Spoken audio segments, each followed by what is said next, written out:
Welcome back to my channel Qayyim lifestyle. আসসালামু আলাইকুম।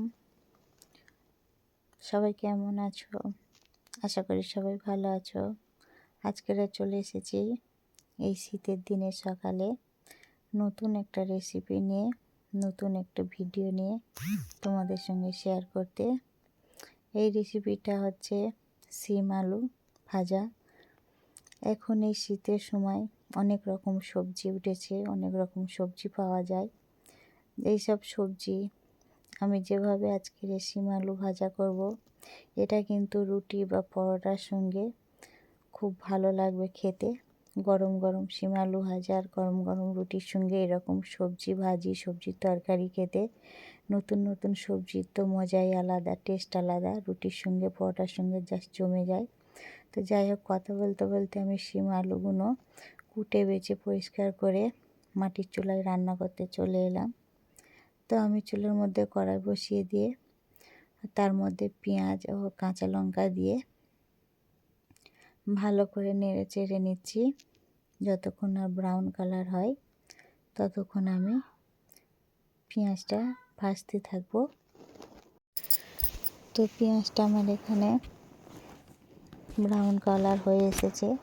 তো আমি এখন কুটে বেছে রাখা শিমগুলো দিয়ে দিলাম। দিয়ে এখন আমি খুন্তির সাহায্যে ভালো করে নেড়ে চেড়ে ভাজতে থাকবো। এইভাবে কিন্তু ঝরঝরে শিম আলু ভাজা রুটির সঙ্গে খুব ভালো লাগে খেতে এই শীতের দিনে। আর শীতের সময় মানে কত রকমের সবজি, পিঠে, অনেক রকমের অনেক মজা, সব কিছু খেয়েও অনেক ভালো লাগে, খেতেও ভালো লাগে। ঠান্ডা ঠান্ডা এরকম গরম গরম সবজি ভাজা রুটি জাস্ট জমে যায়। তো যাই হোক, কথা বলতে বলতে আমি অনেক কথাই বলে ফেলেছি। তো এখানে আমার আলুটা সিদ্ধ হয়ে এসেছে। তো আমি এখন এক এক করে সব মশলা দিয়ে দেব আর নেড়ে চেড়ে ভাজতে থাকবো। তো তোমরা দেখতে থাকো। আর আমার এই শিম আলু ভাজার রেসিপিটা কেমন লেগেছে সবাই অবশ্যই আমাকে কমেন্টের মাধ্যমে জানাবে। আর নতুন কোনো বন্ধু আজকের আমার চ্যানেলের ভিডিও দেখলে, ভালো লাগলে চ্যানেলের পাশে থাকতে পারো।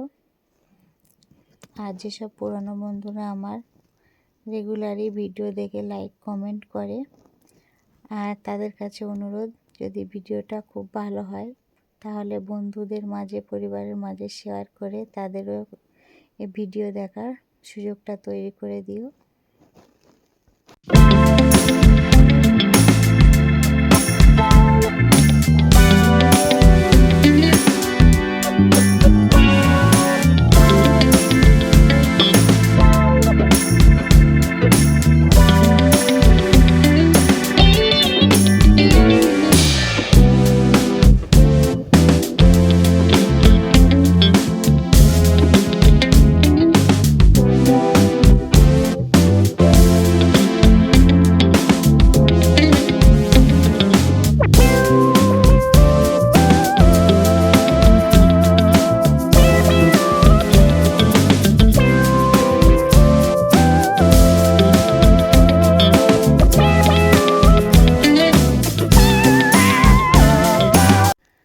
তো এখন আমার শিম ভাজাটা প্রায় হয়ে এসেছে।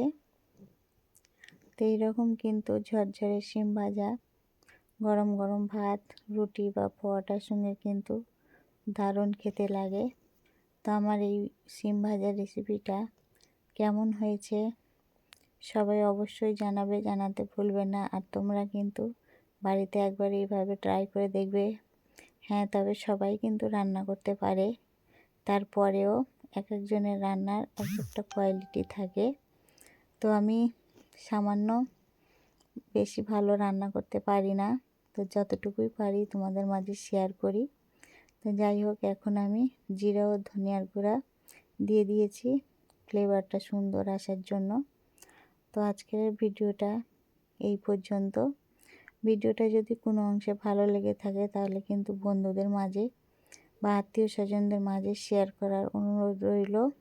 ততক্ষণ সবাই ভালো থাকবে, সুস্থ থাকবে, পরিবারের খেয়াল রাখবে, আমার জন্য দোয়া করবে। আর আমার চ্যানেলের পাশে যেসব নতুন বন্ধুরা রয়েছে তাদেরকে অসংখ্য ধন্যবাদ জানিয়ে আজকের ভিডিওটা শেষ করলাম। আল্লাহ হাফেজ।